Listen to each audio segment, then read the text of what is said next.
tuna kan om na hi OKM Operation Kingdom Ministry hanti khani a ni ka tain bu fai hi bek thum bek li an ei zawa jinga bek ni phai an bek ni te hian bu fai nei zong ani a ei tam lo khom mai ni li ruk riat so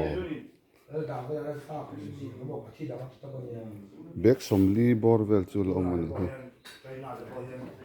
wang chuan pathian mi te he hom ta na trăng thể kan om ani chuan heng Christmas vok vet bora hian kan ngai to angai khop mai ni chu kan tlai thina Christmas ate sachikim nen ko ran ho po kan in tui to hle thina helai hian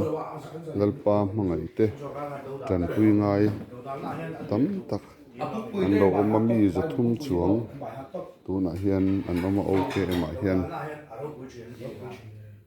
mi tam tak hian kan la fu chia lova la hi pathian mi ten thil pek do na thin lung kan nei chuan zuk riat zui tan thakop mai